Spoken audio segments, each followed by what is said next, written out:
दोस्तों, इज़राइल और ईरान की जंग के बीच आप लोगों ने पाकिस्तान का ज़िक्र बहुत ज़्यादा सुना होगा कि इज़राइल अब ईरान के ऊपर हमला कर रहा है। ईरान को अगर जीत लेता है तो अगला नंबर पाकिस्तान का होगा, अगला नंबर पाकिस्तान का आने वाला है। लेकिन इसके बावजूद भी पाकिस्तान खुलकर ईरान का साथ नहीं दे रहा है।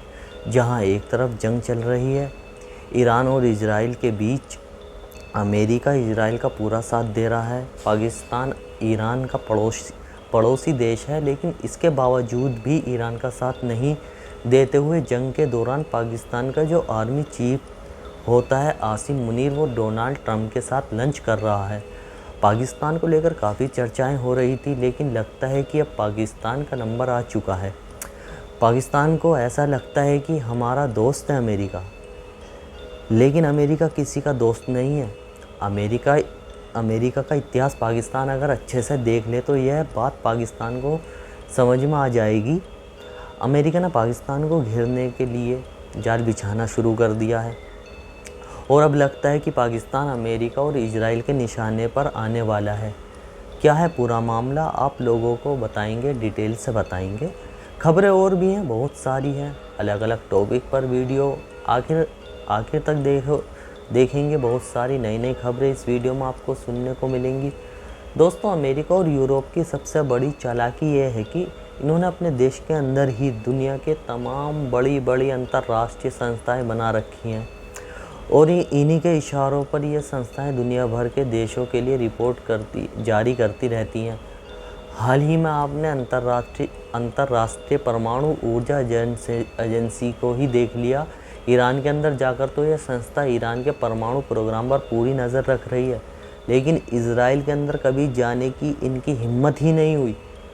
इन्हीं यूरोपीय और अमेरिकी संस्थाओं की तरफ से दुनिया के तमाम देशों की हर साल कुछ न कुछ अलग अलग तरह की रिपोर्ट्स आती रहती हैं, जिनमें अमेरिका और यूरोप देशों को टॉप पर रखा जाता है, बाकी सारे देशों को नीचे रखा जाता है।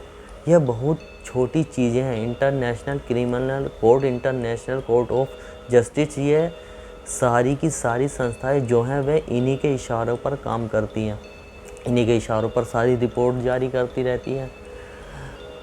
अब अमेरिका ने पाकिस्तान को लेकर कहा है कि हमारी खुफिया एजेंसी को एक ऐसी जानकारी मिली है जिसके मुताबिक हमें यह पता चला है कि अमेरिका एक ऐसा परमाणु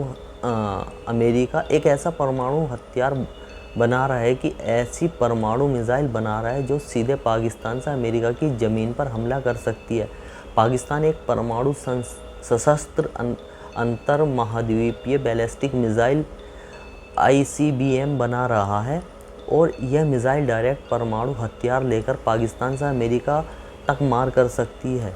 पाकिस्तान से अमेरिका की दूरी अप्रोक्स 7500 किलोमीटर है। दुनिया में शायद ही कोई ऐसी मिसाइल है जो 7500 किलोमीटर मार कर सके परमाणु हथियार लेकर। लेकिन अमेरिका ने कहा है कि वो बना रहा है और इसलिए बना रहा है ताकि वह अमेरिका की धरती पर हमला कर सके। रिपोर्ट के मुताबिक अमेरिकी खुफिया एजेंसी का कहना है कि पाकिस्तान इस मिसाइल को इसलिए बना रहा है ताकि भविष्य में कभी भी हम पाकिस्तान के खिलाफ कोई कदम उठाते हैं तो उसके अगेंस्ट जाकर पाकिस्तान हमारे ऊपर हमला कर सके, या हम भारत और पाकिस्तान के बीच कभी कोई दखल देते हैं तो उस दखल के खिलाफ जाकर पाकिस्तान अमेरिका के ऊपर हमला कर सके। इसलिए पाकिस्तान इस लंबी दूरी की बैलिस्टिक मिसाइल को तैयार कर रहा है।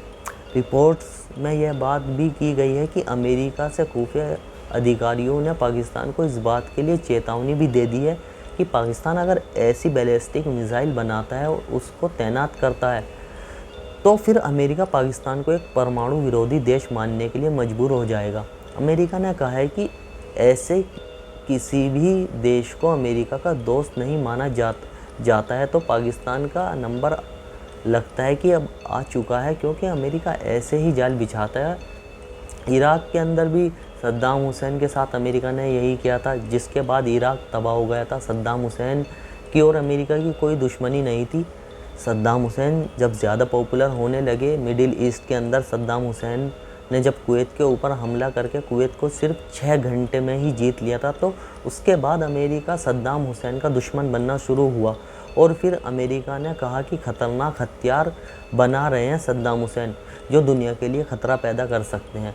इसका हवाला देकर पूरा नाटो सद्दाम हुसैन के ऊपर टूट पड़ा था। और फिर सद्दाम हुसैन का क्या हाल हुआ आप लोगों ने देखा। सीरिया के अंदर भी जो बशर अल असद सरकार थी, उनके ऊपर भी यही आरोप लगाए गए कि यह केमिकल वेपन बना रहे हैं जो दुनिया के लिए ख़तरा पैदा करेंगे। और सत्ता परिवर्तन हो गया। ईरान के ऊपर भी परमाणु बम बनाने के आरोप लगाए गए। और क्या कुछ हुआ हाल ही में आपने सबने देखा। और अब नंबर पाकिस्तान का आ चुका है और जाल बिछाना अमेरिका की खुफिया एजेंसियों ने शुरू कर दिया है। नंबर ज़रूर लगेगा दोस्तों पाकिस्तान का, क्योंकि यह बात इजरायली भी कह चुका है कि अगला नंबर हम पाकिस्तान को लगाएंगे, ताकि जो पाकिस्तान अभी यह समझ रहा है कि हम दोस्त हैं अमेरिका के, हम तो लंच करके आए हैं, उस पाकिस्तान को अमेरिका का पुराना इतिहास देख लेना चाहिए। ईरान का साथ भी खुलकर पाकिस्तान ने अमेरिका की वजह से नहीं दिया है। अब देखते हैं कि पाकिस्तान क्या करेगा। इजरायलियों की एक और करतूत सामने आई है।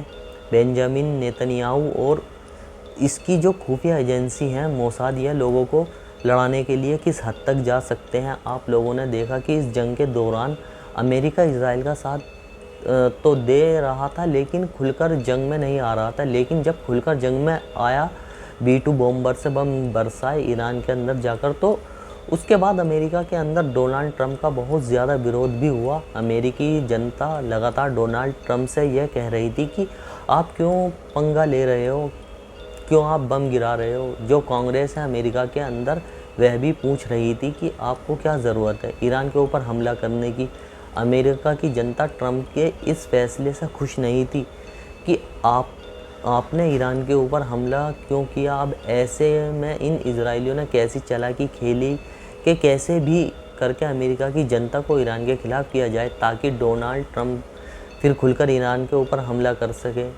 ईरान का अखबार तेहरान टाइम्स लिखता है कि इजराइल अमेरिका की धरती पर ख़तरनाक धमाकों की साजिश रच रहा था।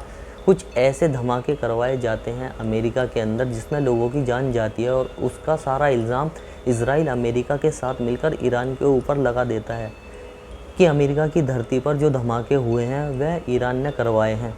मैं आपको शुरू में ही बता चुका हूँ कि यह अपनी खुफिया एजेंसियों के नाम पर कोई भी रिपोर्ट्स पेश कर देते हैं और दुनिया उसको सच मान लेती है। तेहरान टाइम्स लिखता है कि इजराइल ख़तरनाक धमाकों की साजिश रच रहा था, लेकिन ईरान के एक दोस्त ने एक देश का नाम नहीं लिया गया कि कौन सा देश था।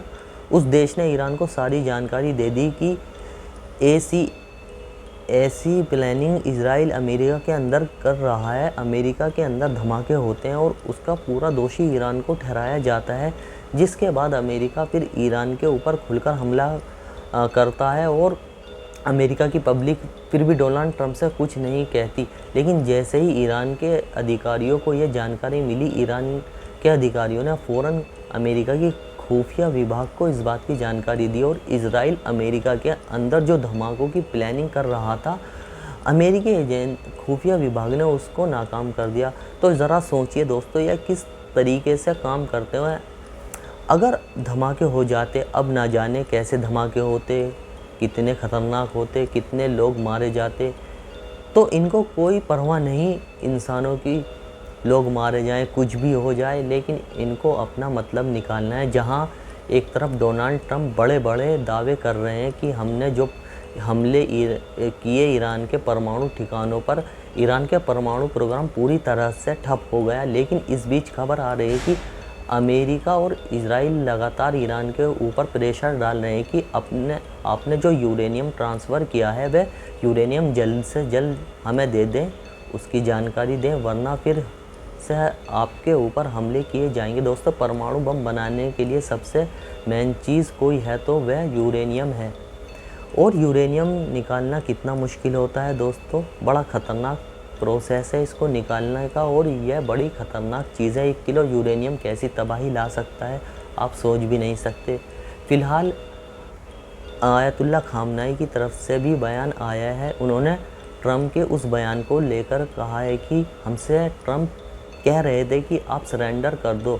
ट्रंप ने यह जो बयान दिया है उनके मुंह से निकलने वाला यह बयान कोई छोटा नहीं था, यह बहुत बड़ा बयान था कि सरेंडर कर दे। आयतुल्ला खामनेई पलटकर समझ रहे थे, पलटवार नहीं फायर है। सुप्रीम लीडर ने कहा कि हमारे परमाणु ठिकानों पर किसी तरह का कोई ज़्यादा नुकसान नहीं हुआ है। अमेरिका युद्ध में इसलिए कूदा क्योंकि वो इजराइल को पूरी तरह से टूटने से बचाना चाहता था। सुप्रीम लीडर ने कहा है कि अमेरिका ने हमारे परमाणु ठिकानों पर जो हमले किए उससे हमारे परमाणु ठिकानों को बहुत कम नुकसान हुआ। अमेरिका इस युद्ध में इसलिए शामिल हुआ क्योंकि वह इजराइल को पूरी तरह से टूटने से बचाना चाह रहा था। अगर अमेरिका इस युद्ध में शामिल नहीं होता तो इजराइल पूरी तरह से ख़त्म हो चुका होता। फिलहाल यह दोनों देश ऐसे हैं कि खामोश रहने वाले नहीं हैं। यह दोनों देश हमेशा से चाहते हैं कि दुनिया के अंदर कहीं ना कहीं कुछ ना कुछ विवाद होता रहे, ताकि इनकी जो हथियारों की फैक्ट्रियां हैं वो चलती रहें। Gaza, Syria, Yemen, Lebanon, Iran और अब पाकिस्तान। लग तो ऐसा रहा है कि पाकिस्तान का नंबर आने वाला है। वैसे पाकिस्तान ने कल ही स्टेटमेंट जारी किया था कि इजराइल अगर यहाँ आता है हमला करने की बहुत बुरी चोट देंगे। देखते हैं भाई पाकिस्तान कैसे निपटता है। इस रिपोर्ट्स में इतना ही, मिलते हैं अगली रिपोर्ट में अधिक जानकारी के लिए।